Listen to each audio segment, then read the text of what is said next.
1324 সালে জয়রামবাটিতে মায়ের নূতন বাটি তৈরি হয়ে যাবার পর দুর্গাপুজোর সময় মা সেখানে আছেন।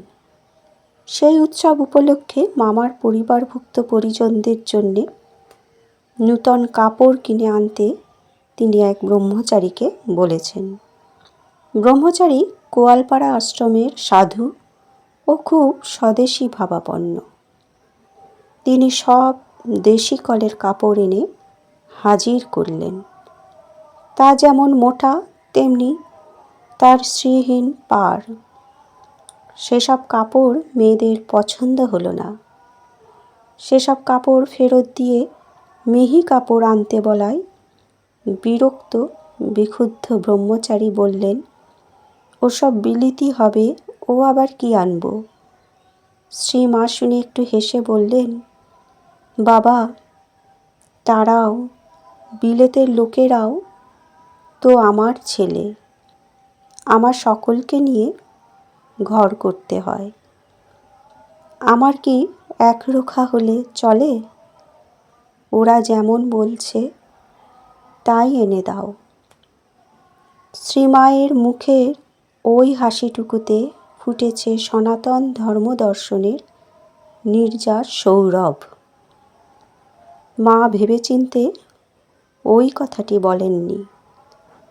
যে স্তরে তাঁর স্থিতি অধিষ্ঠান, সেখানকার ওই গ্রামীণ ভাবভাষা, যাদের কখনো চাক্ষুষ দেখেননি কিন্তু আত্মিক দেখেছেন, তারা যে কত বহু বহু পরিচিত ব্রহ্মনারীর সম্পর্ক।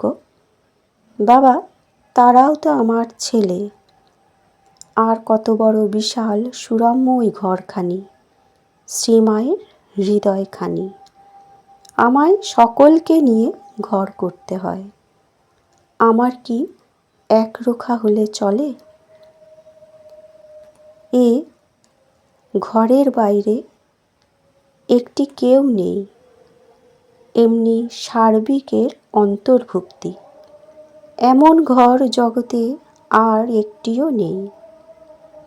শোনো ভাই গৃহহীন, এই যে এখানে তোমার ঘর। মা বলেছেন জগৎ জুড়ে আমার ছেলেরা রয়েছে, আর এই তো সেই জগৎ জোড়া ঘর। এই কথাগুলি, এই অতি শুভ সংবেদটি জানতে না বলে লক্ষ্মী ছাড়ার মতো ঘুরে বেরিয়েছ লাঞ্ছনায়, গঞ্জনায়, অনাদরে, অবজ্ঞার, অপ্রেমের জঞ্জালময় অলিতে গলিতে। কত না কষ্ট পেয়েছ, কিন্তু আজ তো জানলে আর কষ্ট পাবার প্রয়োজন নেই। এবেলা নিজের ঘরে, মায়ের ঘরে উঠে এসো। মায়ের মুখের কথা এখানে খাও দাও, নিশ্চিন্ত মনে আনন্দ করো। বন্ধুরা, আজ এ পর্যন্তই। ধন্যবাদ।